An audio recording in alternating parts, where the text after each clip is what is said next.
Me llamo Aubrey y tengo 34 años. Me convertí en enfermera de cuidados paliativos no por una gran vocación ni por una razón inspiradora. Lo hice porque crecí viendo a mi madre sufrir en silencio, con terquedad, sin pedir ayuda a nadie. Me crió sola en una casa pequeña en la zona rural de Ohio, trabajando turnos dobles en un restaurante, oliendo a café y jabón de manos todas las noches al llegar a casa. Nunca se quejó, ni una sola vez. Y creo que en algún lugar de mi interior, eso plantó una semilla, esta necesidad de acompañar a las personas en sus momentos más difíciles y simplemente estar ahí. Así que eso es lo que hago. Tomo de la mano, acomodo las almohadas, escucho historias que nadie más tiene tiempo de oír. Pero antes de contarles lo que pasó el invierno pasado, lo que desmoronó por completo todo lo que creía saber sobre mi propia vida,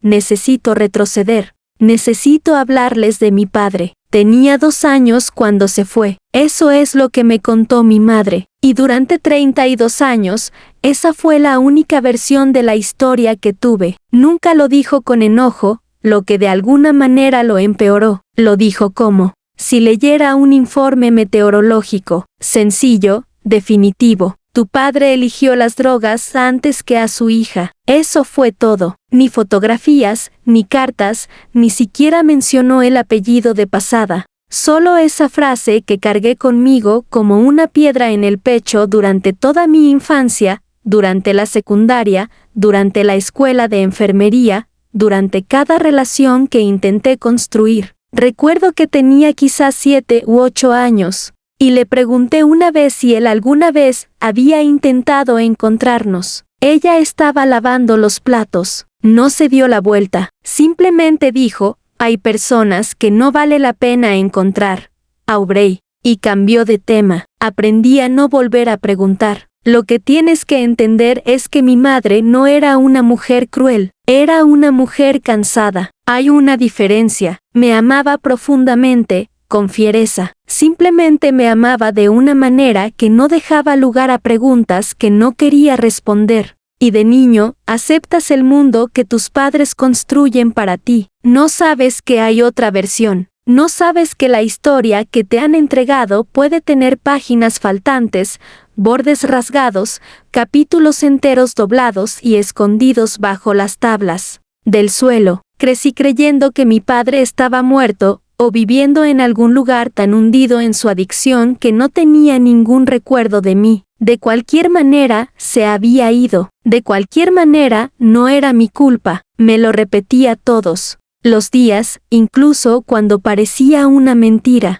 Porque lo que pasa con el abandono paterno es que, por muchas veces que te digan que no tuvo nada que ver contigo, hay una pequeña y obstinada parte de ti que sigue preguntándose, porque no fuiste suficiente para que se quedaran. Esa pregunta me acompañó hasta la edad adulta, me acompañó en mi trabajo. Honestamente, creo que es parte de la razón por la que elegí específicamente los cuidados paliativos. Hay algo en estar con personas moribundas, personas en el final absoluto, sin nada que ofrecer ni proteger, que siempre me hizo sentir como si estuviera buscando. Como si tal vez, si escuchara con suficiente atención suficientes historias, finalmente comprendería algo sobre las personas que se van, sobre las personas que desaparecen. Llevaba unos 6 meses trabajando en el turno de noche en el hospicio Maplewood cuando lo ingresaron. No sabía qué era él. ¿Por qué iba a saberlo? Ni siquiera conocía su rostro, no conocía su voz, no sabía nada, excepto que era un hombre de 67 años con insuficiencia hepática terminal, y en su formulario de ingreso ponía que no tenía contacto de emergencia, ni familia, ni nadie. Ese detalle, ni familia, ni nadie, me golpeó como siempre, como una pequeña y silenciosa pena. Lo he visto docenas de veces, y nunca se hace más fácil. Su nombre en la ficha era Thomas. Entré en la habitación 7 a las 11:14 página M, con una bandeja de medicamentos. Las luces del pasillo se atenuaron como siempre a esa hora, y me presenté como siempre, cálida, tranquila, sin prisas. No tenía ni idea de que mi vida entera estaba a punto de desmoronarse. Dejé la bandeja de medicamentos en la mesita junto a su cama y me incliné para ajustarle la vía intravenosa. Estaba delgado, de esa delgadez que la enfermedad inculca lentamente en una persona,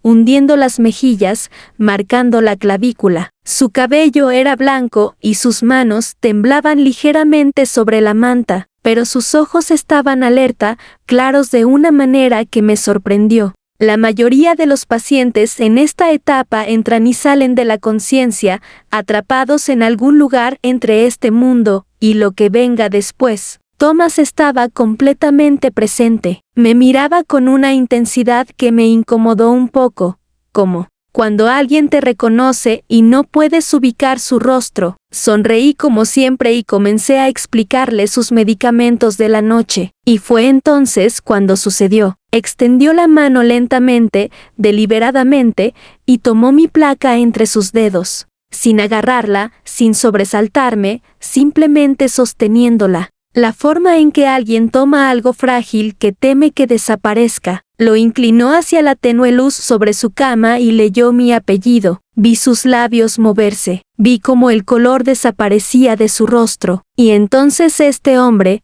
de 67 años que casi no había dicho nada desde su ingreso, comenzó a llorar. No en silencio, no cortésmente. Lloraba como la gente llora cuando algo se abre dentro de ellos que ha estado sellado durante décadas. Me quedé paralizada. En 6 años de enfermería en cuidados paliativos, había aprendido a aceptar todo tipo de emociones. Pero esto era diferente, y lo sentí antes de comprenderlo. Algo en mi pecho respondió a su llanto como un diapasón. Golpeando metal, una frecuencia que no reconocí, pero que de alguna manera ya conocía. Me miró a través de sus lágrimas y dijo: «Te busqué durante 32 años. Tu madre me dijo que moriste en el accidente de coche. La bandeja de medicamentos todavía estaba en mis manos». Recuerdo ese detalle específicamente porque recuerdo haber pensado que tenía que dejarla antes de que se me cayera. La dejé con mucho cuidado sobre la mesa. Acerqué la silla a su cama y me senté. Me temblaban las manos.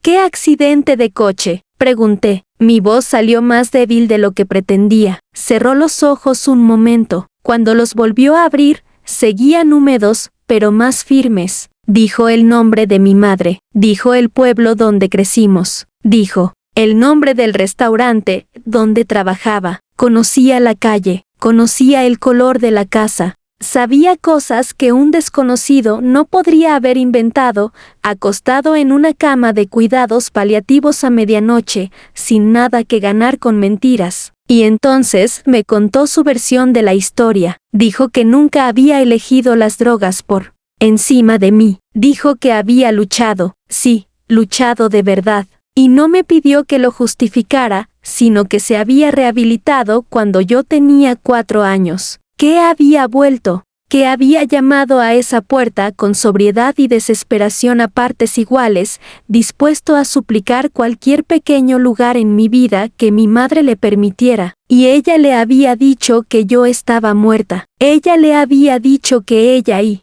yo habíamos tenido un accidente automovilístico 8 meses antes y que yo no había sobrevivido. Le dijo que ya no había nada por lo que volver. Él dijo que al principio no le creyó. Dijo que investigó, buscó en los registros, preguntó a los vecinos, pasó por delante de esa casa innumerables veces durante los años siguientes. Pero mi madre nos había mudado poco después, algo que sí recordaba. El apartamento con las cortinas amarillas, yo tendría unos 5 años, y él perdió el rastro. Dijo que contrató a un detective privado 2 veces, y en ambas ocasiones no encontró nada. Dijo que nunca se rindió. Dijo que la incertidumbre había sido la herida que lo había marcado durante toda su vida adulta. Me senté en esa silla de la habitación 7 durante 3 horas esa noche, mucho después de terminar mi ronda, mucho después de cualquier límite profesional que me habían enseñado a mantener. Me senté allí porque ya no era solo su enfermera.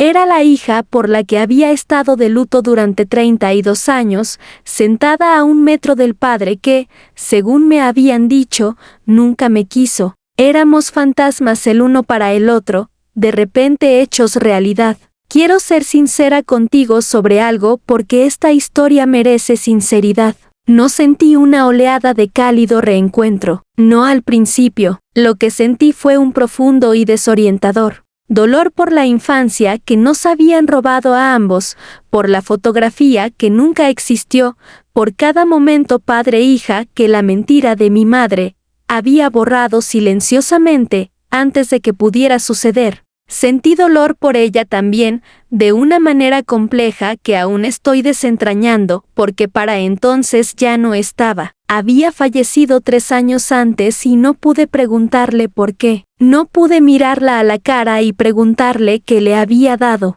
tanto miedo como para elegir enterrarme viva en el corazón de otra persona. Thomas falleció 19 días después de que yo entrara en la habitación 7. 19 días. Eso fue todo lo que nos dieron, pero yo estuve allí en cada turno. Le llevaba té que apenas podía beber. Me sentaba con él durante las noches cuando el dolor era intenso. Me habló de su vida, de los años de lucha, de los años de búsqueda, de los pequeños detalles cotidianos de un hombre que había vivido con una pieza faltante y había construido a su alrededor lo mejor que pudo. Tenía un perro llamado Biscuit. Había aprendido carpintería a los 50 años. Había guardado una fotografía desgastada por los bordes de una niña de 2 años que había llevado en su cartera durante 32 años. Me la enseñó. Era yo. Mi madre se la había dado una vez antes de que todo se derrumbara, en otro tiempo, cuando ambos aún lo intentaban. Sostuve esa fotografía durante mucho tiempo. Lo último coherente que me dijo fue 3 días antes de morir. Me miró fijamente y dijo: nunca me detuve, solo eso, nunca me detuve, y entendí exactamente lo que quería decir, y le dije que le creía y vi como algo en su rostro se calmaba, liberando la atención que probablemente había estado allí durante 3 décadas, y se durmió. No les cuento esta historia para demonizar a mi madre. Lo cuento porque creo que muchos de nosotros andamos por ahí con una sola versión de algo que es verdad. Recibimos una historia cuando éramos demasiado jóvenes para cuestionarla y construimos nuestra identidad sobre ella sin jamás comprobar sus cimientos. Construí 32 años de autosuficiencia sobre la creencia de que mi padre decidió abandonarme, que yo no merecía quedarme, que el amor que sentía por mí siempre implicaría una salida. Llevé esa idea a cada relación, a cada amistad, a cada momento de vulnerabilidad que me permití. Thomas no lo arregló en 19 días, pero lo abrió. Y a veces, eso es lo que